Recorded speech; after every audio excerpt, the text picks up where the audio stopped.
Hello guys, तो कैसे हैं आप सब। उम्मीद है अच्छे होंगे। तो मैंने IBO 5 में सारे क्वेश्चन के वीडियो मैंने डाल दिए हैं और यूनिट वाइज मैंने डाले हैं, प्ले लिस्ट में आप जाकर देख लें। तो आज की वीडियो में हम क्वेश्चन पेपर को सॉल्व करेंगे। ठीक है, तो चलिए शुरू करते हैं।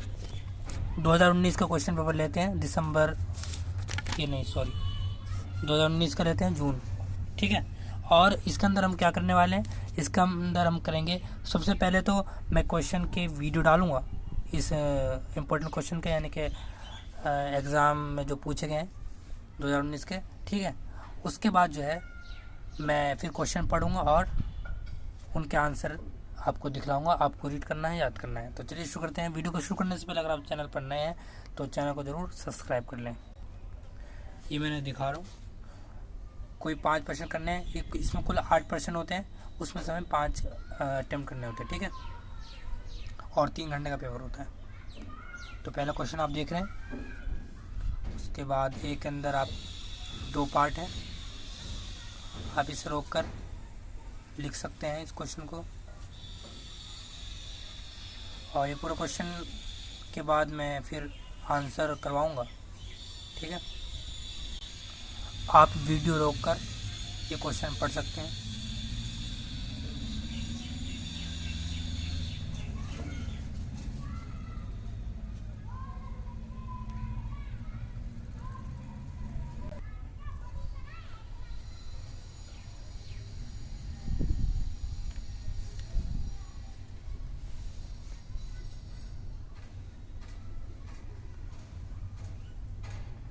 और ये क्वेश्चन की वीडियो मैंने बना दी, आप रीड कर सकते हैं।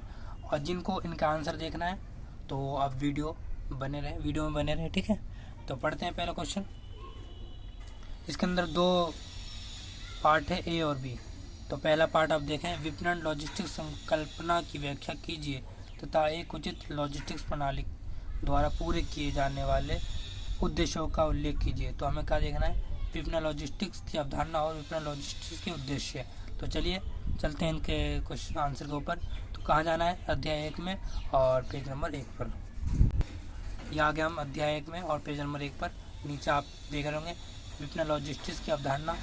तो इनको आपको पढ़ना है, रीड करना है, याद करना है। इनके बाद इसके नीचे ये है।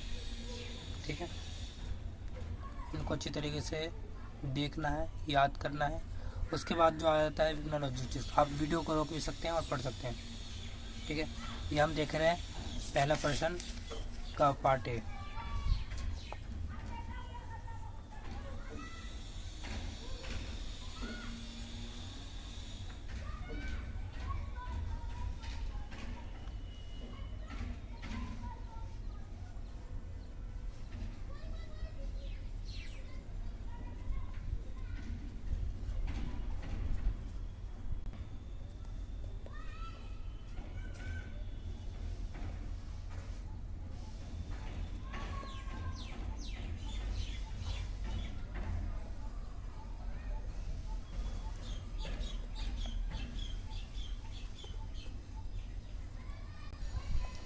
और यहाँ तक आपका क्वेश्चन नंबर 1 का पहला पार्ट पूरा होता है। ठीक है, हमने देखा प्रश्न 1 का पहला पार्ट। ठीक है, अब प्रश्न 1 का बी पार्ट देखेंगे।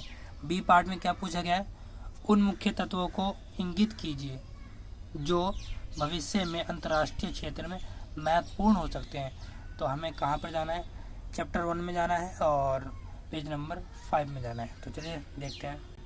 ये रहा अंतर्राष्ट्रीय लॉजिस्टिक्स में नए विकास। तो आपको इनको रीड करना है। रीड कर आप पूरा तो याद नहीं कर सकते, लेकिन इन्हें रीड करके आप लिख तो ज़रूर सकते हैं। ठीक है, समझ के लिख ज़रूर सकते हैं। तो आप देखें,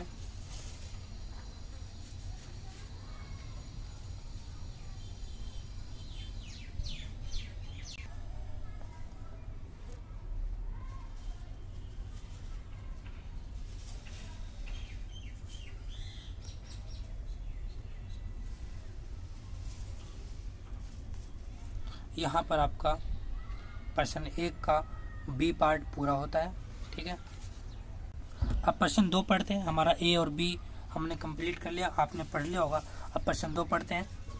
भारत में आयात निर्यात कार्गो के गमनागमन में अंतर्देशीय जल परिवहन का उपयोग कभी कभार ही क्यों होता है? इस स्थिति में कैसे सुधार लाया जा सकता है? तो इनका आंसर पढ़ेंगे, यानी कि प्रश्न 2 का ए पार्ट। और हमें देखना क्या है? देखना है कि चैप्टर 3 में और 25 नंबर पेज पर। और मैं आपको बताना चाहता हूँ कि प्रश्न 2 का ए पार्ट और बी पार्ट, यानी कि ए और बी आपको पीछे मिल जाएंगे एक क्वेश्चन के अंदर। तो हम ए और बी देखेंगे, यानी कि प्रश्न 3 का पहला पार्ट और प्रश्न 3 का दूसरा पार्ट देखेंगे, ठीक है, पृष्ठ संख्या 29 पर। चलिए देखते हैं,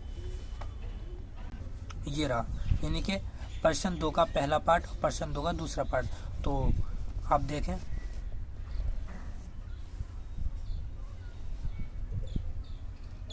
ये हम प्रश्न 2 के पहला पार्ट देख रहे हैं, यहाँ तक पूरा है, ठीक है। अब प्रश्न 2 का दूसरा पार्ट ये रहा,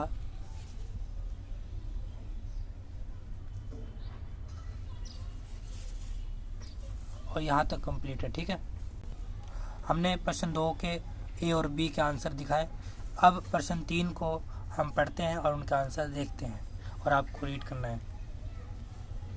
प्रश्न 3 क्या बता रहा है? समुद्र आधारित अंतर्राष्ट्रीय व्यापार में विकास की प्रवृत्ति का वर्णन कीजिए तथा देश समूहों के अनुसार इसके वितरण का विश्लेषण कीजिए। यह भी स्पष्ट कीजिए कि विकासशील देश अपने अंतर्राष्ट्रीय माल के परिवहन में जहाज रानी टन भार में क्यों वृद्धि नहीं कर पाए, ठीक है। ये देखना है चैप्टर 9 के अंदर। तो चलिए देखते हैं, ये आप पढ़ें, ये प्रश्न 3 का आंसर है।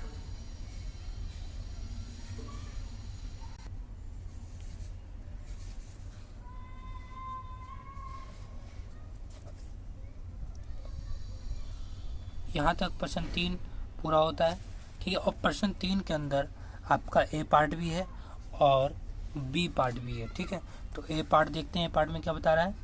अंतर्राष्ट्रीय सामुद्रिक लेन देन के उन विभिन्न क्षेत्रों का उल्लेख कीजिए जहाँ छल एवं विवाद सामान्यता, यानी कि सामान्यतया होते हैं। तो हमें क्या देखना है? चैप्टर 15 में देखना है, 142 पेज नंबर पर। तो ये रहा आपका प्रश्न 3 का ए पार्ट। तो आप देखें,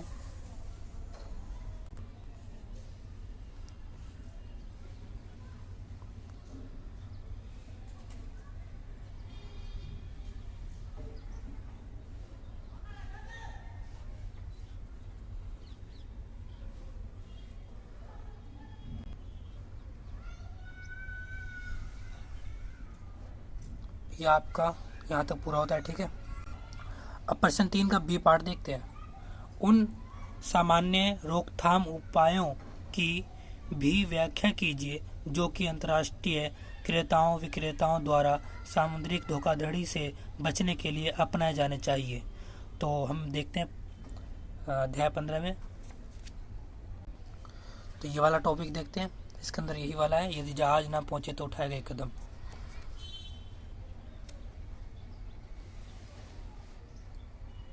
ये हम प्रश्न 3 का बी पार्ट देख रहे हैं।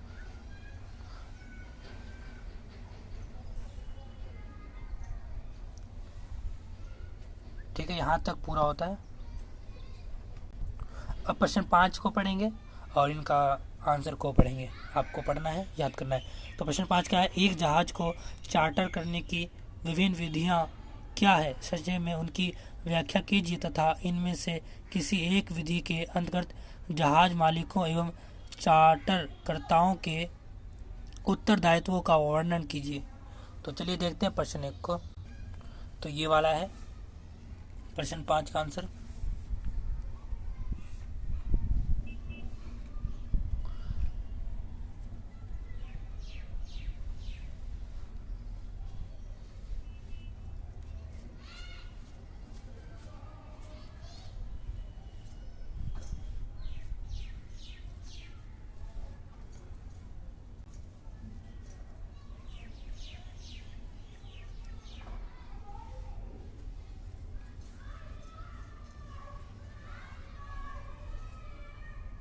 और प्रश्न 5 में इनके भी आंसर आपको लिखने होंगे। मर्ज है दोनों क्वेश्चन।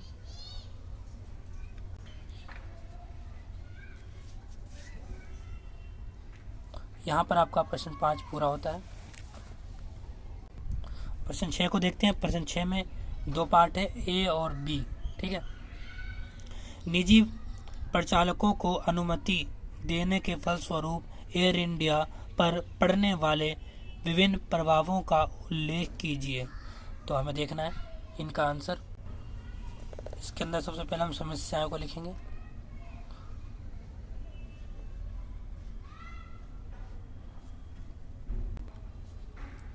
और यहाँ तक लिखेंगे। ठीक है। इसके बाद जो है आपका प्रश्न 6 का बी पार्ट देखते हैं। शिपरों तथा जहाज मालिकों को कंटेनरीकरण द्वारा होने वाले लाभों का वर्णन कीजिए। इनका आंसर देखते हैं। तो सबसे पहले इसमें अवधारणा लिखना होगा, आप देख रहे होंगे। और इसके बाद यहाँ से लेकर यहाँ तक भी लिखना है, यहाँ तक। ठीक है।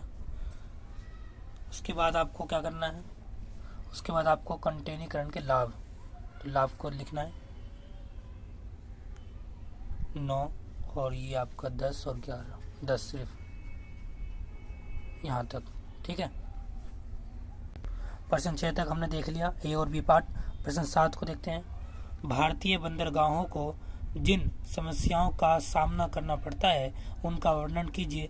बंदरगाहों के विकास के लिए सरकार द्वारा की गई विभिन्न नीतिगत पहलों की भी व्याख्या कीजिए। तो इनका आंसर देखते हैं अब। तो ये वाला टॉपिक है, बंदरगाहों के सामने चुनौतियाँ।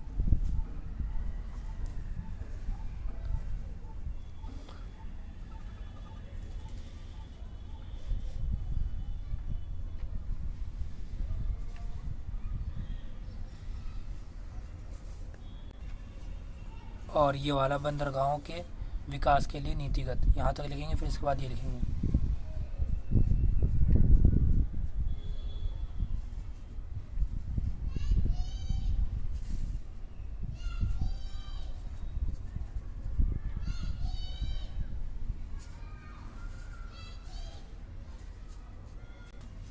आप यहाँ तक भी लिख सकते हैं। ठीक है। चलिए अब आगे देखते हैं प्रश्न 8, जो कि हमारा लास्ट प्रश्न है।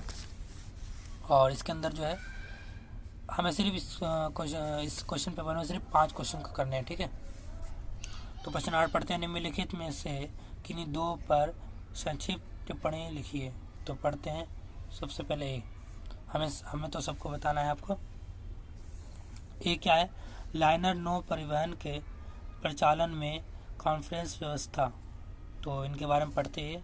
फिर बी के बारे में पढ़ेंगे, चयनात्मक स्टॉक नियंत्रण।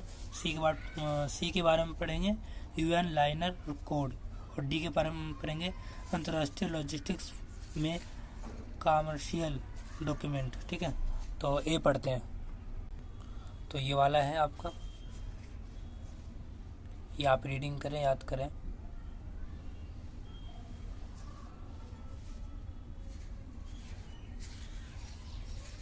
बस यहाँ तक आपका ख़त्म है। बी देखते हैं, चयनात्मक स्टॉक नियंत्रण। तो इनको दिखाते हैं अब, इनका आंसर देखते हैं। ये रहा चयनात्मक।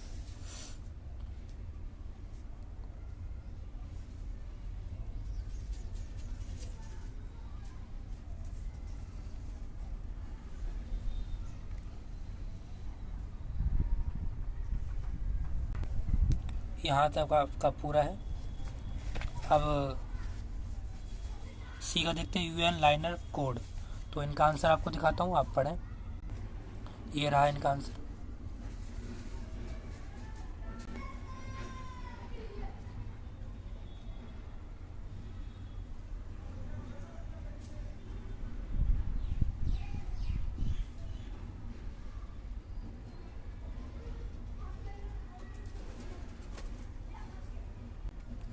यहाँ तक इनके क्वेश्चन पूरे हो जाते हैं। ठीक है। अब जो है डी का यहाँ पर ही आ जाएगा आपका। डी का ही इसी के अंदर आंसर दिया हुआ है, तो आप इन्हीं को देख लें।